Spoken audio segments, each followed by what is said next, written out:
आज की सुबह एक बार फिर से दिया है ताकि हम मिलकर के उसकी महिमा कर सके, उसका धन्यवाद कर सके। आइए हम लोग आज की इबादत शुरू करेंगे, परमेश्वर का धन्यवाद करेंगे। प्यारे प्रभु, हम आपका धन्यवाद करते हैं सुंदर सुबह के लिए कि आपने मौका दिया कि आज की सुबह एक बार फिर से हम मिलकर के आपकी महिमा कर सके, आपका धन्यवाद कर सके, आपकी स्तुति तारीफ कर सके।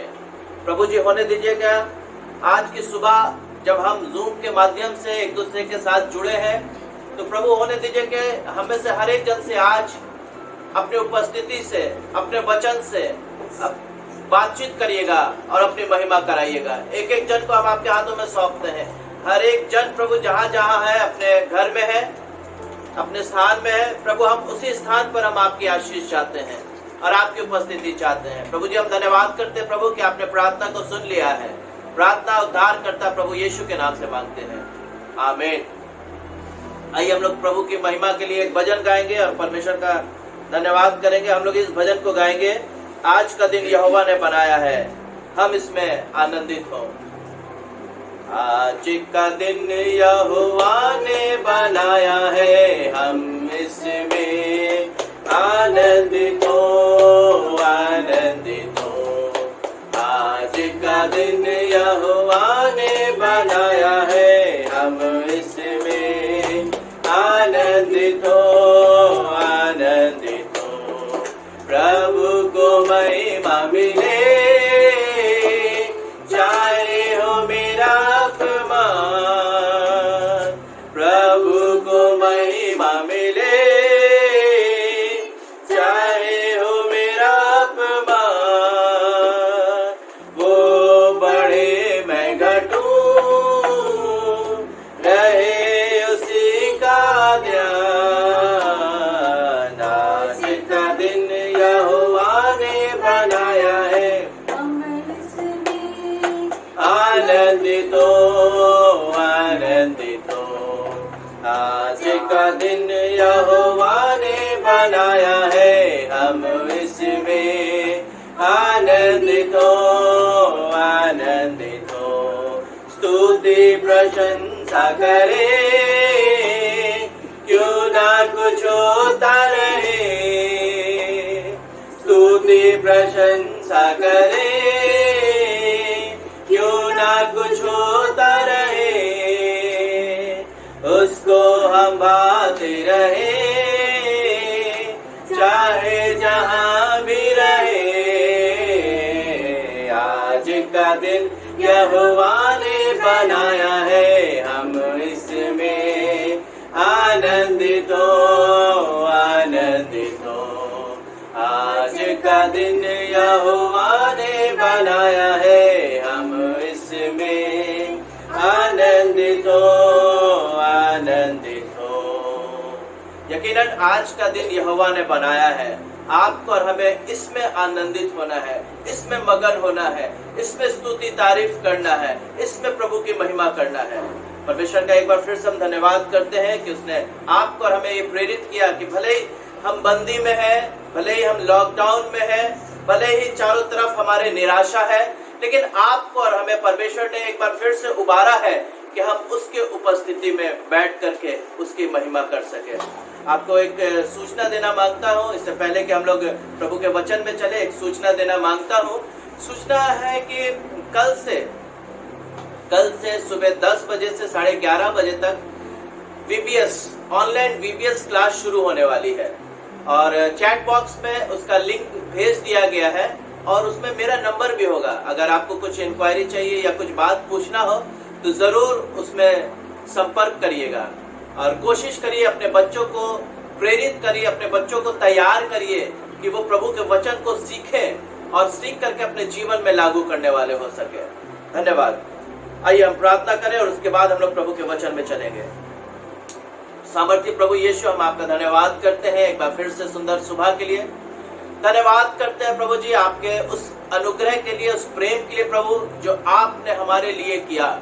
प्रभु हम धन्यवाद करते हैं कि वो आपका प्रेम था कि आपने अपने इकलौते पुत्र यीशु को भेज दिया ताकि उसके द्वारा हम उस जीवन को प्राप्त कर सके जो आप हमें अनंत जीवन देना चाहते हैं। प्रभु आज की सुबह एक एक जन को आपके हाथों में सौंपते हैं। प्रभु मुझे भी अपने हाथ में अपनी उपस्थिति में लेकर के चलिए प्रभु जी। जब हम आपके वचन से सीखते हैं, जब आपके वचन से आदान प्रदान करते हैं, जब आपके वचन को प्रभु हम बांटते हैं प्रभु जी, प्रभु होने दीजिए कि हम सबको एक दूसरे के लिए आशीष का कारण बनाइएगा। आज की सुबह हमारी सोच को, हमारे मन को, हमारे विचार को, हमारे ज्ञान को, हमारे समझ को खोलिएगा प्रभु जी, ताकि हम आपके वचन को ग्रहण करने वाले हो सके। धन्यवाद करते हैं प्रभु कि आपने प्रार्थना को सुन लिया है। प्रार्थना उद्धार करता प्रभु यीशु के नाम से मांगते हैं, आमीन। आइए हम लोग प्रभु के वचन में चलेंगे। आज जबकि सारा विश्व माहौल अजीब स्थिति में है, पूरा विश्व एक अजीब परिवेश में है, अजीब भयावह स्थिति से गुजर रहा है। जब मैं इस वचन को पढ़ रहा था बीते समय, तो प्रभु ने एक बहुत अच्छा वचन दिया। तो मैं चाहूंगा कि इस वचन को आपके साथ शेयर करूं, और मैं विश्वास करता हूं जब आज का वचन आप और हम मिलकर के सुन रहे हैं तो यकीनन ये वचन आपको और हमें ब्लेस करेगा। नीति वचन उसका 18 अध्याय और उसका 14 पद और निकाल करके पढ़ेंगे। देखेंगे यहाँ पर नीति वचन का लिखने वाला राजा सुलेमान बहुत ही प्रैक्टिकल तरीके का बात लिखता है। नीति वचन में राजा सुलेमान वो बहुत सारी चीजों के विषय में नहीं बता रहा है, लेकिन यहाँ पर आपके और मेरे लिए एक बात बता रहा है। जी मेहरबानी से पढ़ दिया जाए। रोग में मनुष्य अपनी आत्मा से संभलता है, परंतु जब आत्मा हार जाती है तब इसे कौन सह सकता है। नीति वचन का लिखने वाला राजा सुलेमान इस बात को कह रहा है कि रोग में मनुष्य अपनी आत्मा से संभलता है। जब तक मैंने इस वचन को नहीं पढ़ा था, मैं तो ये सोचता था कि जब एक मनुष्य रोगी होता है या जब एक मनुष्य बीमार पड़ता है तो वो अस्पताल से संभलता है। एक रोगी, एक बीमार मनुष्य जब रोग में पड़ता है, जब बीमारी अवस्था में पड़ता है तो वो दवाइयों से संभलता है। लेकिन यहाँ पर लिखने वाला नीति वचन का राजा सुलेमान इस बात को कह रहा है कि रोग में मनुष्य अपनी आत्मा से स्थिर रहता है। यस, ऐसा नहीं है, पुराने समय में भी दवाइयां थी, पुराने जमाने में भी डॉक्टर्स वैद्य थे, लेकिन नीति वचन का लिखने वाला इस बात को बता करके आज की सुबह आपको हमें उत्साहित करना मांगता है कि रोग में मनुष्य अपनी आत्मा से संभलता है। मैं एक छोटी सी गवाही बताना चाहूंगा। जब मैं कल एक भाई के पास मिलने गया था, और इस कोविड से भाई और उसकी पत्नी दोनों बीमार हो गए थे, और वो भाई बता रहे थे कि पिछले महीने 2 महीने पहले जब वो बीमार हुए थे, दोनों पति पत्नी बीमार हो गए, रात भर बैठ करके प्रार्थना करते थे, और एक समय ऐसा आया कि वो बोल रहे थे कि अब ऐसा लग रहा था कि मेरा ऑक्सीजन लेवल एकदम गिर गया। वो कह रहे थे कि अब कुछ नहीं समझ में आ रहा था, ना हाथ हिल रहा था, ना पैर हिल रहा था, कुछ नहीं हिल रहा था, लेकिन मैं मन में, कंठ में परमेश्वर का धन्यवाद कर रहा था। आपको बता करके आज की सुबह मैं उत्साहित करना मांगता हूँ, यदि हमारा मन मजबूत है, यदि हमारा मन प्रभु की ओर लगा हुआ है, हमारा मन, अगर हम प्रभु की उपस्थिति में अपने मन को, अपने विचार को, अपने सोच को और अपने समझ को, अपनी आंखों को परमेश्वर की ओर लगाते हैं, तो यकीनन वो आपको और हमें संभालने वाला परमेश्वर है। मैं परमेश्वर का धन्यवाद करता हूँ। आज की सुबह मैं उस वचन को बांट रहा हूँ, या मैं उस वचन को आपके साथ शेयर करता हूँ जो जीवित वचन है। ये वो वचन है जो आपको और हमें जीवन देता है। लाजर परमेश्वर के वचन को सुन करके वो जीवित उस कब्र में से बाहर आ गया था। आज की सुबह जो ये वचन सुनेगा, नीति वचन में ही लिखा हुआ है कि जो इसको पाता है तो उसके सारे शरीर के चंगे होने का कारण होता है। हालेलुया। यकीनन जब आप और हम मन को संभालते हैं, जब आप और हम अपनी आत्मा को संभालते हैं, तो यकीनन वो आपको और हमें उस ताकत बख्शता है, यकीनन वो आपको और हमें संभालता है। और यहाँ पर इस प्रकार से लिखा हुआ है, परंतु जब आत्मा हार जाती है तब उसे कौन सह सकता है। यकीनन जब आत्मा हार जाती है तब आप और हम नहीं सह सकते हैं। नीति वचन 24वां अध्याय उसका 10वें पद को पढ़ेंगे तो वहां पर इस प्रकार से लिखा हुआ है, यदि तू विपत्ति के समय साहस छोड़ दे, यदि तू विपत्ति के समय साहस छोड़ दे तो तेरी शक्ति बहुत कम है। Hallelujah, hallelujah. यकीनन नीति वचन का लिखने वाला इस बात को बता रहा है कि यदि तू विपत्ति के समय साहस छोड़ दे तो तेरी शक्ति बहुत कम है। जब आप और हम विपत्ति में नहीं पड़ते हैं, जब आप और हम रोग में नहीं पड़ते हैं, जब आप और हम मुसीबत में नहीं रहते हैं, तो आपके और हमारे जीवन में, आपके और हमारे शरीर में ताकत रहता है। लेकिन यहाँ पर नीति वचन का लिखने वाला इस बात को कह रहा है, यदि तू विपत्ति के समय साहस छोड़ दे तो तेरी शक्ति बहुत कम है। आपको पता है, जब 3 साल का बच्चा, जब 2 साल का बच्चा चलना सीखता है, और जब वो दौड़ दौड़ के खेलता है तो बड़ा अच्छा लगता है। और जब वो दौड़ दौड़ के खेलने लगता है और जब एक बार कभी गिर जाता है और गिर के रोने लगता है, तो उसके माता पिता अगर उसको नहीं उठा रहे हैं, उसको बोलते हैं, अरे कोई बात नहीं बेटा, देखो देखो चींटी मर गई, कोई बात नहीं बेटा, उठ जाओ, देखो चूटी मर गई। हालांकि ऐसा चोटी मरती नहीं है, चोटी मरती नहीं है, लेकिन बच्चे के मन में बच्चा तुरंत उठ करके फिर से खेलने लगता है। बच्चे के मन में ये चला गया, कह रहे कोई बात नहीं, चलो चोटी मर गई, हम ठीक है। सबसे अधिक जब आप और हम मन में समझते हैं, आत्मा में समझते हैं, तो आपको और हमें सामर्थ्य मिलता है। आपको पता है, परमेश्वर ने सारे मानव जाति में, संपूर्ण संसार में, परमेश्वर ने जितने भी चीजों को क्रिएट किया है, परमेश्वर ने सामर्थ्य दी है। परमेश्वर ने एक स्पेशल बल दिया है। आपको पता है चीता की सामर्थ्य क्या है? चीता का स्ट्रेंथ, चीता अपने स्पीड से जाना जाता है। चीता 6 सेकेंड में वो 100 किलोमीटर पर आवर दौड़ सकता है। ये चीता की सामर्थ्य है। परमेश्वर ने चीता को इस सामर्थ्य दी है, एक स्पीड की सामर्थ्य दी है। शेर बहुत स्पीड में नहीं दौड़ सकता है।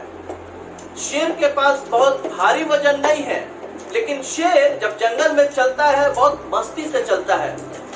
और परमेश्वर ने शेर को दहाड़ने की उसकी आवाज में सामर्थ्य दी है। जब शेर दहाड़ता है तो पूरा जंगल शांत हो जाता है। लोग इस प्रकार से कहते हैं कि यदि कभी शेर का सामना हो जाए, या यदि शेर तुम्हारे सामने आ जाए, अगर वो दहाड़ दे तो पांव की जूतियां ढीली पड़ जाती है। मेरा कभी सामना नहीं हुआ है, लेकिन लोगों ने इस बात को कहा है। ये शेर की सामर्थ्य है। शेर को परमेश्वर ने ये स्ट्रेंथ दिया है। ठीक इसी तरीके से परमेश्वर ने हाथी को भी सामर्थ्य दिया है। उसका भारी भरकम ढील डॉल। हाथी बहुत तेज नहीं दौड़ सकता। हाथी शेर के समान रोर नहीं कर सकता, चिल्ला नहीं सकता है, लेकिन हाथी अपने वजन में सामर्थ्य है। जब हाथी गुजरता है जंगल से तो चीता और शेर भी दुम दबा करके भाग जाते हैं। परमेश्वर ने ये सामर्थ्य है। ठीक इसी तरीके से परमेश्वर ने घोड़े को भी एक सामर्थ्य दी है। और घोड़े की सामर्थ्य उसका फियरलेस होना, वो भयभीत नहीं होता। घोड़ा डरता नहीं है। जब तलवारें चल रही होती है, जब तीर चल रही होती है, जब भाले चल रहे होते हैं, घोड़ा फिर भी अपने पीठ के सवार को दौड़ाता हुआ उस युद्ध के मैदान में ले जाता है। घोड़ा डर के मारे दुबक नहीं जाता है, लेकिन घोड़ा फियरलेस है। परमेश्वर ने घोड़े को ये सामर्थ्य दी है। उसी तरीके से उकाब पक्षी, जो उकाब पक्षी है, परमेश्वर ने उसको भी एक सामर्थ्य दी है। उकाब पक्षी बहुत ऊंचाई पर उड़ सकता है। कोई ऐसा पक्षी नहीं है कि उसके टक्कर में या उसके लेवल में ऊंचाइयों को छू सके। उकाब पक्षी को परमेश्वर ने ऊंचाइयों की सामर्थ्य दी है। उसका नजर इतना तेज है कि वो ऊंचे से भी अपने शिकार को बहुत अच्छे से, आसानी से देख सकता है। परमेश्वर ने हर जन को, हर प्राणी को सामर्थ्य दी है। ठीक इसी तरीके से आपको बताना मांगता हूं, ठीक इसी तरीके से परमेश्वर ने हम मनुष्य को भी सामर्थ्य दी है। हम मनुष्य को भी एक स्पेशल स्ट्रेंथ दिया है। नहीं, वैसा वाला स्ट्रेंथ नहीं कि आपका वजन 150 किलो का है। मैं उस सामर्थ्य की बात नहीं कह रहा हूं। मैं उस सामर्थ्य की बात नहीं कर रहा हूं कि आप कितने फुर्तीले हैं। मैं तो उस सामर्थ्य की बात कर रहा हूं जो परमेश्वर ने आपको हमें दी है। आप ये नहीं सोच सकते हैं कि परमेश्वर ने आपको हमें यूं ही छोड़ दिया है। प्रभु का वचन बताता है, परमेश्वर ने कहा कि आओ हम मनुष्य को अपने स्वरूप और अपनी समानता में बनाएं। परमेश्वर ने मनुष्य को ब्रेन की सामर्थ्य दी है, दिमाग का सामर्थ्य दिया है। मनुष्य अपने दिमाग के कारण ही आज चांद पर जा सकता है। परमेश्वर ने मनुष्य को दिमाग की सामर्थ्य दी है। आप एक अच्छी तरीके से जानते हैं, बिरयानी किसी खेत में नहीं उगता है। ये मनुष्य का दिमाग है, ये आंटी का दिमाग है, ये मम्मी का दिमाग है कि चावल कहीं और से आया, चिकन कहीं और से आया, मसाला कहीं और से लाया गया, तेल किसी और दुकान से लाई गई, इनको मिला करके बिरयानी बनाई। ये मनुष्य का दिमाग है, ये मम्मी का दिमाग है। हमने कभी नहीं सुना है कि टेबल का पेड़ होता है या कुर्सी का पेड़ होता है। ये इंसान का दिमाग है, ब्रेन इतना सामर्थ्य है मनुष्य का कि उसने पेड़ को काट करके उस पेड़ के लकड़ी से फर्नीचर को तैयार किया। ये दिमाग, ये मन सबसे सामर्थ्य है। हम लोग पढ़ रहे थे नीति वचन उसके 18वें अध्याय उसके 14वें पद में कि मनुष्य, पढ़ दीजिए तो फिर से। रोग में मनुष्य अपनी आत्मा से संभलता है। रोग में मनुष्य अपनी आत्मा से संभलता है। ये दिमाग है जो आपको हमें संभलने की सामर्थ्य प्रदान करता है। सबोपदेशक का लिखने वाला कह रहा था, उसके 11वां अध्याय सबोपदेशक, बुक ऑफ एक्लेसियास्टिस चैप्टर 11 वर्स 10। सबोपदेशक उसका 11वां अध्याय उसका 10वां पद इस प्रकार से लिखा है जी, अपने मन से खेद और अपनी देह से दुख दूर कर। एक मिनट, अपने मन से खेद और अपने देह से दुख दूर कर। जरूरी है कि आप और हम अपने मन से उस खेद को दूर करें। बहुत मुश्किल है, बहुत मुश्किल है। जब आप और हम विपरीत परिस्थिति में पड़े तो मन से खेद को हटाना बहुत मुश्किल है। लेकिन आपको आज की सुबह मैं बता करके उत्साहित करना मांगता हूँ, जैसे ही आप और हम अपने मन से खेद दूर करना शुरू करेंगे, यकीनन प्रभु आप पर हमें ब्लेस करना शुरू करेगा। यकीनन प्रभु आप पर हमें वो सामर्थ्य प्रदान करना शुरू करेगा जो सामर्थ्य वो आप पर हमें देना चाहता है। प्रभु के लोगों, सबोपदेशक का लिखने वाला कह रहा है जी, फिर से पढ़ दीजिए। अपने मन से खेद, अपने मन से खेद और अपने देह से दुख दूर कर। हालेलुया। आज की सुबह मैं बता करके आपको उत्साहित करना मांगता हूँ। कई बार जब चारों तरफ निराशा है, कई बार जब रात में घंटी बजती है, कई बार जब आपका पुराना दोस्त बहुत समय से बात नहीं किया हो, फोन नहीं किया हो, अगर अचानक से रात में फोन करे 10:30 बजे 11 बजे तो मन बड़ा विचलित होने लगता है। अब क्या हो गया, अब किसकी क्या बात आ गई, अब कौन चला गया, या अब इनके घर में क्या हो गया। मन डर जाता है। लेकिन हम परमेश्वर का धन्यवाद करते हैं कि परमेश्वर के पास वो सामर्थ्य है जो आपको और हमें आगे बढ़ाना चाहता है। वो आपको और हमें ब्लेस करना चाहता है। वो आपको और हमें अपने जय के उत्सव में ले चलना मांगता है। वो चाहता है कि आप और हम उस आशीष को प्राप्त करें, उस सामर्थ्य को प्राप्त करें जो वो आपको और हमें प्रदान करना चाहता है। एक कहानी, हम लोग जल्दी से एक कहानी की ओर देखेंगे और एक बहुत अच्छी कहानी है। जब मैं बीते समय इसको पढ़ रहे थे तो बड़ा अच्छा लग रहा था। परमेश्वर के वचन में लिखा हुआ है कि हम मिट नहीं गए, ये महाकरुणा, यहोवा की महाकरुणा का फल है। यकीनन परमेश्वर ने आपको और हमें संभाल के रखा है, ये उसकी महाकरुणा का फल है। अय्यूब की अगर हम पुस्तक को देखें, अय्यूब के जीवन को हम यदि देखें तो अय्यूब का जीवन इस समय बहुत ही खराब स्थिति में था। अय्यूब उसका पहला अध्याय और उसके 13वें पद को पढ़ें। एक दिन अय्यूब के बेटे अय्यूब के विरोध में वो प्लानिंग हो गई थी, आसमान में प्लानिंग हो गई थी।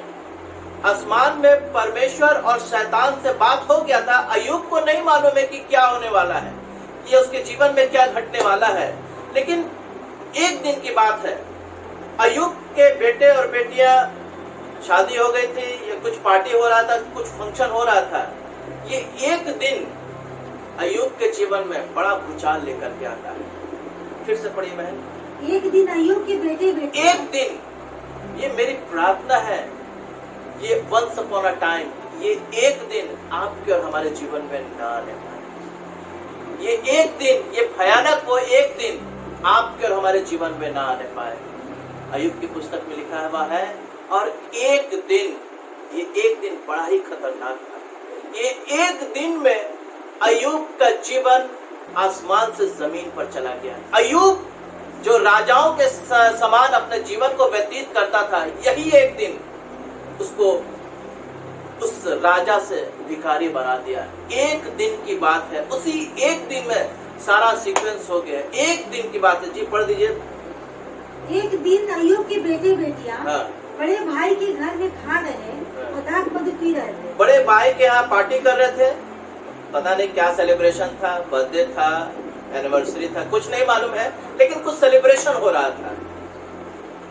तब एक दूत अय्यूब के पास आकर कहने लगा, हाँ। हम तो बैलों से हल जोत रहे थे, हाँ। और गदहियों और उनके पास चल रही थी। यहाँ पर अय्यूब का एक दूत आकर के कह रहा है कि मालिक, मालिक, हम तो वहां पर बैल से जोत रहे, खेत जोत रहे थे, गधैया पास में चल रही थी। लगभग 1000 जोड़ी बैल और गधैया थी, और शबा के लोग आए और उसको लूट कर लेकर चले गए। एक दिन की बात है, उसी एक दिन में सारा सीक्वेंस हुआ था। अभी ये कह ही रहा था कि दूसरा दास आकर के कह रहा था, मालिक, मालिक, क्या बताए, ऐसा हो गया कि आपकी भेड़ और बकरियां चल रही थी, आपकी भेड़ और बकरियां चल रही थी। लगभग 7000 भेड़ और बकरियां थी, चल रही थी। आसमान से आग का गोला आया और सारी भेड़ और बकरियां जल करके मर गए। लेकिन मैं बच करके आया हूँ, केवल मैं ही बच गया, और बच करके तुम्हारे पास इसका खबर देने के लिए आया हूँ मालिक। अभी ये कह ही रहा था, अभी बात पूरी नहीं हुई। दूसरा सेवक, तीसरा सेवक आके कह रहा था, मालिक, मालिक, क्या बताएं, देखिए मालिक, आपके ऊंट वहां पर चल रहे थे, ऊंट पानी पी रहे थे। लगभग 7000 ऊंट थी अय्यूब के पास। कसदी लोग आए और आ करके लूट करके ये ऊंट भी लेकर के चले गए। पहला सेवक आया, पहला अटैक दुश्मन का, आकर के सारे बैल, सारे भेड़ बकरियां ले गए। दूसरा अटैक आसमान से गिरा, सारे भेड़ बकरियां तबाह हो गए। तीसरा अटैक, फिर इसके विरोधी आए और ऊंट को लेकर चले गए। कोई कंपनसेशन नहीं, कोई इंश्योरेंस उस समय नहीं होता था कि चीजों का इंश्योरेंस हो जाए। आज तो हर छोटी चीज, इवन मोबाइल, इवन पता नहीं क्या क्या चीज का इंश्योरेंस हो जाता है, और बाद में रिम्बर्समेंट हो जाता है। लेकिन उस समय कोई रिम्बर्समेंट नहीं, कोई इंश्योरेंस नहीं। दुश्मन ले गया, आसमान से आग गिर गए, विरोधी आकर के उसके ऊंट ले गए। अभी ये कह ही रहा था कि चौथा सेवक आकर के एकदम फपक फपक के रो करके कहने लगा कि मालिक, मालिक, क्या बताए, क्या बताए मालिक, आपके बेटे और बेटियां पार्टी कर रही थी, आंधी और आया, तूफान आया, और आपके बेटे जिस जगह पर थे, जिस घर में थे, जिस छत पे थे, वो घर टूट गया, बर्बाद हो गया, और उसमें आपके सारे बेटे और बेटियां मर गए। आज के समय में अगर किसी इंसान के साथ ऐसा घटना घटे, तो शायद वो अपने जीवन में आत्महत्या करे, शायद वो डिप्रेशन में चला जाए, शायद वो पागल हो जाए, क्योंकि एक दिन में सारा चीज, सारा उसका पैसा, सारा बिजनेस, सारा परिवार नष्ट हो गया। वो अय्यूब इतना अमीर व्यक्ति था, जब अय्यूब चौक चौराहे पे जाता था तो लोग उसको देख करके खड़े हो जाया करते थे, चाहे वो बूढ़ा हो, चाहे वो बुजुर्ग हो। अय्यूब इतना अमीर आदमी था कि अय्यूब अपने पांव को मलाई से धोता था। लेकिन एक दिन की बात है, और एक दिन में उसका जीवन, उसका सारा एसेट, सारा धन बर्बाद हो गया। कोई और अगर आपके और हमारे समान मनुष्य रहे, तो शायद आप और हम आत्महत्या कर लें, शायद आप और हम डिप्रेशन में चले जाएं, शायद आप और हम पागल हो जाएं, शायद आप और हम डिस्टर्ब हो जाएं। लेकिन अय्यूब की सबसे बड़ी खासियत मैं आपको बताना चाहता हूँ। मालूम है, अय्यूब के पुस्तक में लगभग 329 सवाल हैं, 329 question in the book of Job to God. It was asked to God 329 question. शायद आपके और हमारे जीवन में 4-5 सवाल होते हैं तो आप और हम थक जाते हैं, लेकिन अय्यूब के पुस्तक में 329 सवाल थे और अय्यूब का सारा चीज तबाह हो गया। पढ़िएगा 20वां पद, इसी अय्यूब के पहले अध्याय उसके 20वें पद को पढ़िएगा। तब अय्यूब उठा, तब अय्यूब उठा, एक मिनट, तब अय्यूब उठा। अय्यूब वहीं पड़ा नहीं रह गया कि अब मैं क्या करूं, मेरी दुनिया तो उजड़ गई, अब मैं क्या करूं, अब जी के क्या करें जब दिल ही टूट गया। शायद आपके और हमारे जीवन में ऐसा हम और आप कह सकते हैं। लिखा हुआ है, धर्मी जन अगर 7 बार भी गिरे तो भी उठ खड़ा होएगा, लेकिन दुष्ट उस विपत्ति में गिर करके पड़ा रहेगा। आज की सुबह मैं आपको बता करके उत्साहित करना मांगता हूँ। हाँ, भले ही आपके और हमारे जीवन में, भले ही आपके चारों ओर बड़ी निराशा है, बड़ी समस्या है, बड़ी तकलीफ लगी है, बहुत महामारी है, ऐसा लगता है कि अब अगले महीने का राशन कैसे खरीदेंगे, ऐसा लगता है कि पता नहीं अब इस महीने किराया हम कैसे देंगे, नौकरी तो चली गई है, परेशानी तो हो गया है, अब सारा इस बीमारी कोरोना के चलते बंदी में बहुत सारी तकलीफें हो गई हैं, अब कैसे आगे होगा। आपको मैं बताना मांगता हूँ, आज भी परमेश्वर नियंत्रण में है, आज भी परमेश्वर अपने लोगों को चित्त में बना के रखा है। ऐसा नहीं है, उसका वचन बताता है कि मैंने अपने हथेली पर तेरा चेहरा खोद करके बना के रखा है। ऐसा नहीं है कि इस समस्या में, इस मरी में, इस महारोग में आपके चेहरे को उसने मिटा दिया है, बल्कि आज भी उसने आपके और हमारे चेहरे को अपने हाथ में खोद के रखा है और वो आपके और हमारे बारे में चित्त लगा के रखा है। मन, यदि रोग में मन हार जाए तो कौन सह सकता है। रोग में अपने मन से आप और हम जी सकते हैं। इस महामारी में आप और हम खड़े हैं, इस तकलीफ में आप और हम पड़े हैं। मुझे नहीं मालूम कि आप किस तरीके का आपका बीता समय, बीता जीवन रहा हो, मुझे नहीं मालूम कि आप किन समस्याओं से या किन परेशानी से आप गुजर रहे हैं, लेकिन एक चीज मुझे मालूम है कि आज भी परमेश्वर यहोवा नियंत्रण में है। उसके कलाम में इस प्रकार से लिखा है, अय्यूब ऐसे नहीं पड़ा रहा, अय्यूब पड़ा नहीं रहा, बल्कि अय्यूब उठा। मेरे प्रिय, मेरे अंकल, मेरे आंटी, मेरे भाई, मेरे फूफा, मेरे बहन, मेरे दोस्त, मेरे छोटे भाई, आज आपको मैं बता करके उत्साहित करना मांगता हूँ, जिस प्रकार से अय्यूब उठा, आपको और हमें भी उठने की आवश्यकता है। आपको और हमें भी उठने की आवश्यकता है। आपको पता है, यहोशू की पुस्तक उसका पहले अध्याय और उसके दूसरे पद में मूसा मर गया था। पहले अध्याय में अगर पहले पद से पढ़ना शुरू करेंगे तो वहाँ पे लिखा है कि मूसा तो मर गया था। जी पढ़िए, पहले पद से पढ़िए। यहोवा के दास मूसा की मृत्यु के बाद यहोवा ने उसके सेवक यहोशू से, जो नून का पुत्र था, कहा, मेरा दास मूसा मर गया है, मेरा दास मूसा मर गया है, इसलिए अब तू उठ, इसलिए तू अब उठ, कमर बांध, कमर बांध। अब ऐसा नहीं है भाई यहोशू अब तुम वहीं पड़े रहोगे, इजराइलियों को लेकर के आए हो, मूसा लेकर के आ रहा था, ये नहीं है कि अब मूसा मर गया है तो तुम वहीं पड़े रहोगे, अपनी पुरानी अवस्था में पड़े रहोगे, अपनी पुरानी स्थिति में पड़े रहोगे। अब यहोशू तुमको उठना होगा, अपने कमर को कसना होगा। जी, और इस सारी प्रजा समेत यरदन पार होकर, और इस सारी प्रजा समेत तुमको यरदन पार होकर के उस वाचा किए हुए देश में पहुंचना है। जब तक आप और हम उठेंगे नहीं, आप और हम उस वाचा किए हुए देश में नहीं पहुंच सकते हैं। जब तक आप और हम उठेंगे नहीं, आप और हम उसी परिस्थिति में पड़े रहेंगे, परमेश्वर की उपस्थिति आपको छुएगी नहीं। जब तक आप और हम उठेंगे नहीं, तब तक परमेश्वर आप और हम अपने बाहों में लेकर के नहीं चूमेगा। आपको मालूम है, उड़ाव पुत्र अभी सारा पैसा खर्चा कर दिया, खत्म कर दिया, सुअरों के साथ रह रहा था, उसका खाना चाहता था खाना, लेकिन वो भी नहीं मिल रहा था। अब लेकिन उड़ाव पुत्र के दिमाग में ये आया कि अब नहीं, हमको तो उठ करके अपने बाप के यहाँ जाना है। पढ़ दीजिए लूका रचित सुसमाचार उसका 15वां अध्याय उसका 20वां पद पढ़िए। अब क्योंकि समय नहीं है, मैं ज्यादा समय नहीं लूंगा जी। तब वो उठकर अपने पिता के पास चला। अपने पिता के पास चला। वो अभी दूर ही था। अभी वो दूर ही था। उसके पिता ने उसे देखकर तरस खाया। हालेलुया। और वो अभी दूर ही था कि उसके पिता ने उसे देख करके तरस खाया और दौड़कर उसे गले लगाया। और दौड़ करके उसको गले लगाया और बहुत चुमा। हाँ मेरे प्रियो, मेरे भाई, मेरे बहन, आज भी यीशु मसीह आपको गले लगाना चाहता है।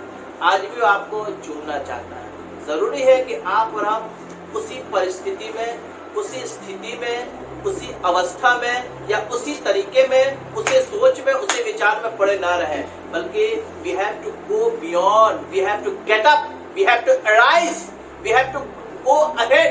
आपको हमें आगे जाने की आवश्यकता है। अय्यूब सारी स्थिति परिस्थिति के होने के बावजूद उठा, अपना बागा फाड़ा, सिर मुड़ाया और रोया। आपको और हमें भी उठने की आवश्यकता है।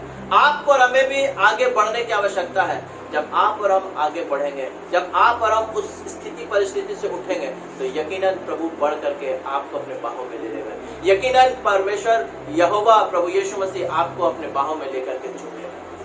फिर से पढ़ दीजिए नीति वचन 18वां अध्याय उसका 14वां पद। रोग भी मनुष्य अपनी आत्मा से संभलता है। रोग में मनुष्य अपनी आत्मा से संभलता है। आज मेरे प्रियो बता करके आपको उत्साहित करना मांगता हूँ।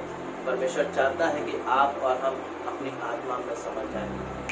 बहुत सारे लोग हैं जिन्होंने बहुत सारे पैसे को बहा दिया, जिन्होंने अपना पैसा खूब बहाया, लेकिन फिर भी वो इस जीवन को प्राप्त नहीं कर सके। वो मृत हो गए, मर गए, गुजर गए। लेकिन मैं आपको बता करके उत्साहित करना मांगता हूँ, रोग में मनुष्य अपनी आत्मा से संभलता है। आइए अपने आंखों को बंद करें और अपनी आत्मा को, अपने आप को, अपने जीवन को प्रभु की ओर समर्पित करें। प्यारे प्रभु, हम आपका धन्यवाद करते हैं एक बार फिर से सुंदर सुबह के लिए। धन्यवाद करते हैं प्रभु जी सुंदर वचन के लिए प्रभु जी, कि आज की सुबह आपने एक आशीषित और ब्लेस्ड वचन दिया है प्रभु जी। प्रभु एक एक जन को आपके हाथों में सौंपते हैं। जब हम इस जूम के माध्यम से देख रहे हैं, सुन रहे हैं, प्रभु हमें से हर एक जीवन को, हर एक जन को कायल करिएगा, तैयार करिएगा, ताकि वो उठ करके आपके करीब में आए, आपकी उपस्थिति में आए प्रभु जी। धन्यवाद करते प्रभु कि आपने प्रार्थना सुन लिया है। यीशु के नाम से मांगते हैं, आमीन। अपने अपने भेंट को प्रभु के सम्मुख लाएंगे।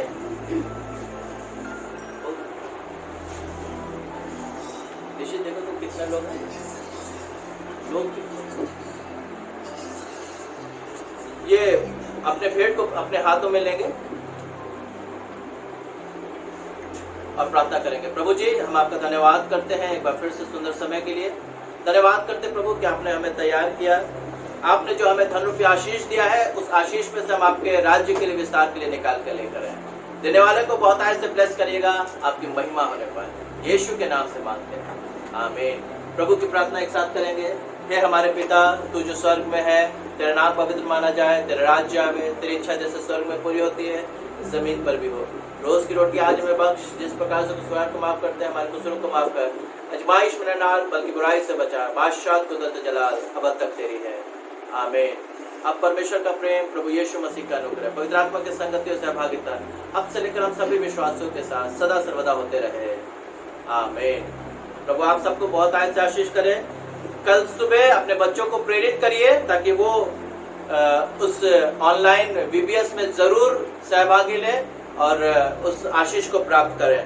कल सुबह और फिर शाम में हम लोग फिर से शाम को 6 बजे मिलेंगे और मिल करके परमेश्वर का धन्यवाद करेंगे और एक दूसरे के लिए प्रार्थना करेंगे। प्रभु आपको बहुत आय से आशीष करें। आपका दिन प्रभु में आशीषित हो।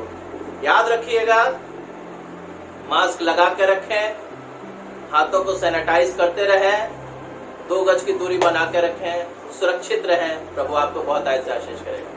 धन्यवाद।